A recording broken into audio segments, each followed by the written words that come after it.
Hi, my name is Amber. Welcome back to my channel, Books and Beaches. So please excuse my little bit of a disheveled appearance today. My goodness. We are currently hosting a garage sale, and today it rained on and off like all day, so I've been in and out of the rain, but I knew if I did not come home and film this video, my May wrap-up would never get out there. I am a little bit behind in filming. I know I'm always full of excuses, but it's just been a busy time. But slowly but surely here, my scenery will be changing, and my move will be complete. Our garage sale will be complete. Everything will be kind of back to normal. So, anyways, we are here to talk about all of the books that I read in May. I had to pull my computer up because I was like, May feels like so long ago, and I think it was. It's just because everything has been so crazy in these last couple of weeks, and good crazy for sure. Lots of fun things going on. That I was like, I gotta remember what I read in May. So the very first book that I finished, and I may have technically talked about this in my April wrap up, but that was The Perfect Divorce by Geneva Rose. So I did a reread of The Perfect Marriage, and then immediately went into The Perfect Divorce right after I got my signed copy and things like that. So, but I wanted to do the reread of The Perfect Marriage in order to read The Perfect Divorce. And I'm glad I did, because I think it gave me a good refresh of what happened in the first book, because you do need to have read the first book in order to read this one. So I don't want to give too much away about The Perfect Divorce, just because I would be spoiling things that happened in the first book. But I really, really enjoyed it. I love Geneva Rose's writing. I will look forward to anything that she comes out with, and meeting her in person this year was so awesome. She's hilarious. If you don't follow her already on social media, you should, because it's just great. But I think The Perfect Divorce may have even been a better sequel than the first one. I like them both the same, but definitely read it. And I guess a quick synopsis of The Perfect Marriage, which I may have talked about, like I said, in my April wrap up, would be we have this defense lawyer that ends up having to defend her husband because he was having an affair, and his mistress winds up in their lake house home bed, stabbed to death. So, very good. After that, we read a book by Debbie Johnson, and this was Statistically Speaking. I think about that one. And this was our book club pick for the month of May. And I actually had received 10 copies of this book to distribute to my book club from, I can't even remember the name of, it's something I enter every month, and they send out a bunch of different books, and you can fill out their Google form and request copies for your book club. And so every once in a while, I think it's happened maybe twice or 3 times, I have been fortunate enough to win copies for my book club. So we figured, why not? Let's talk about this one. So with Statistically Speaking, it is like, I'm not going to call it cozy necessarily, because it's not a cozy mystery, but let's see, they have it labeled as fiction and romance. And I would say it's more heavily on the fiction side of things than the romance side of things. I mean, there is a romance, but it is more about her main character, and her name is Gemma. She's a history teacher in here they call it high school, but it's set in the UK, and so I want to say, you know, they almost call it's not pre-college, but of course I can't think of the word. And she's moved around consistently. Like, she's always kind of just switched jobs every couple of years, doesn't have this consistency in her life, but she really does like where she's at, and she likes her neighbors. You know, she meets this guy that she really likes, but you know, she's just struggling because she's constantly had change since she was really young. And but she is successful, but she doesn't talk to her family. And so you're basically going through this whole story, kind of watching her progress, you know, seeing the connections that she makes in people that she works with, in her neighbors, things like that. And, you know, kind of deciding, should she actually stay in one place, or should she keep moving like she always done? So it, like I said, it wasn't, you know, mysterious or anything like that, but it was just like a good lighthearted read. And I quite enjoyed it. And I forgot to say, I gave The Perfect Divorce 5 stars, and this one I gave 4. I want to say, on Fable, because I'm looking at my Goodreads right now, on Fable I might have given it like a 3.75, but it was definitely like an enjoyable read. So, and we were really excited to get those copies. So after that, I picked up the short novella The Fall Risk by Abby Jimenez, and I love Abby Jimenez's writing. This one was a little different because it's a short story. I think it was like 81 pages, but it was published this year. It was published in March of this year. And I'm like, Oh, you know what? I'm even thinking of the wrong story, I think. Wait a minute. Oh, just kidding. No, I'm not. It was May. It was so long ago already. But this is a short story about two people that get stuck in their respective apartments on the second floor. Their apartment building was supposed to have stairs demolished on like a different stairwell, and they ended up demolishing theirs without telling them. And they're stuck in their apartment for like a long weekend because they can't get someone out till Monday. And their story goes from there. So it was short, sweet, but I needed to remember that I was actually thinking of the right book that I read. So after that, I picked up a book that I believe I heard Chloe at Always Booked talk about. And I want to say she hauled it in one of her book hauls, whether it was from her library book hauls, I can't remember. But she said it was based around Memorial Day. And I said, oh, well, perfect. Memorial Day's in May. I'm going to pick up this book. And that was lying next to me by Greg Olson. Now, I have read a book by Greg Olson before. It was actually one of his nonfiction books called If You Tell. One of the best nonfiction books I think I've ever read. It is just wild what this lady put her family through. And so I knew I liked his writing style, because if you can write nonfiction that reads like a fiction thriller, I'm hooked. And so I went into this knowing this is a fiction book. But we have this couple that are vacationing at a cabin. And I want to say it was set in Washington State. And this guy is out, I think he was either canoeing or paddling with his daughter, and they see like his wife basically be like attacked and go missing, and they can't find her. And oh yeah, because she's abducted. And the whole story kind of goes from there. They're trying to figure out, where did she go?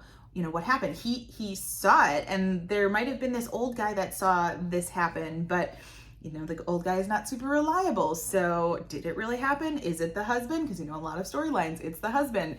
And you kind of go for there. We also get this other perspective of, there was a couple staying in this other cabin who apparently heard none of this. They didn't hear him calling for help. They didn't hear him yelling that she was being abducted.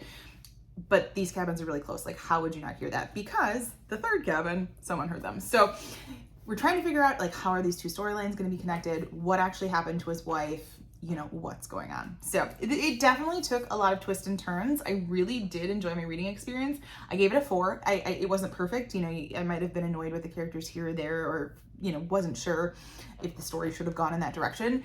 But overall, you know, 4 is a really great rating for me. It's probably my most common rating. And it was one that I would definitely suggest because I liked his writing. After that, I picked up the short story by Frida McFadden, and that is Death Row. Now, come to find out, this is actually part of a collection of Amazon short stories, which I love reading these Amazon short stories, but this is the only one I read because I saw Frida and I was like, I want to read it. But we get this perspective of a woman who is on death row for murdering her husband.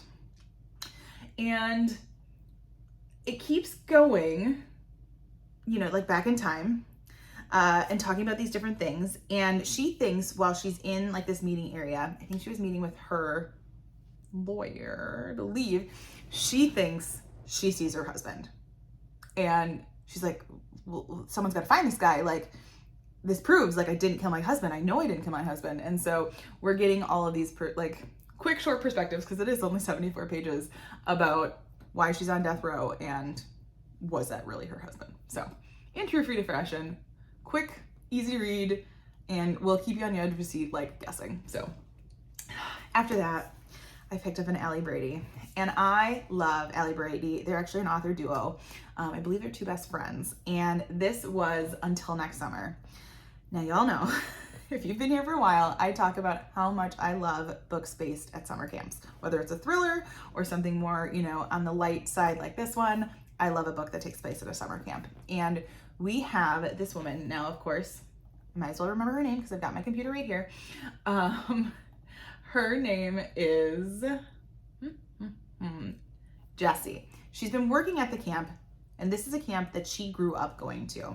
And, you know, she had a best friend at this camp. They have lost touch at this point.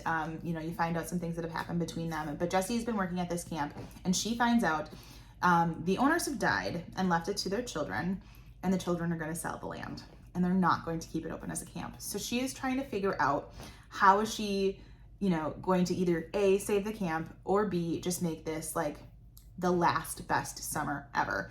And the storyline we actually get in this one is they end up hosting like adult only summer camp, which is so awesome.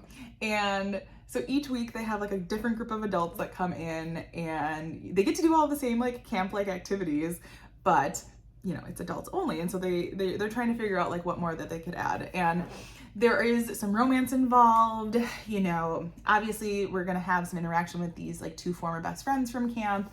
And it just overall was just a perfect, head into summer read. And I worked at a summer camp for a couple summers while I lived in northern Wisconsin, and I just loved it. I didn't do like the sleepaway camp experience when I was younger because I was heavily involved in competitive dance, and that took up most of my summers. But just working at camp, I was like, oh, I can see how fun this would be too. So loved that one, gave it a 4, because I'm always a little bit tougher on romances, but I do love Allie Brady's writing. I'm super excited because Lindsay and Sarah picked an Allie Brady book for their next read along for Booklist Thursday. And the one they picked, oh no, it is right here. They picked The Beach Trap by Allie Brady. And this one is definitely my top favorite so far in all of the ones that I read. I'm currently also in the middle of their newest one, but yeah, I'm super excited. So shameless plug for Lindsay and Sarah's Booklist Thursday book club. I'll try to even link their Facebook group below that they're running that, but that was great.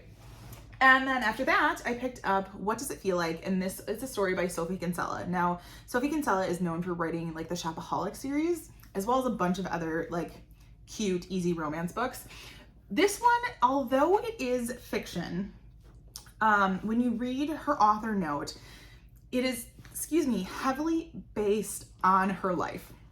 And so it is a story about a woman who has basically like a traumatic brain injury, traumatic brain incident, and is going through, her timeline of life, missing big chunks of things because her brain is not, helping her remember. That's part of the injury that she has. And so it was 133 pages, so it's pretty short. I don't want to give too many details away.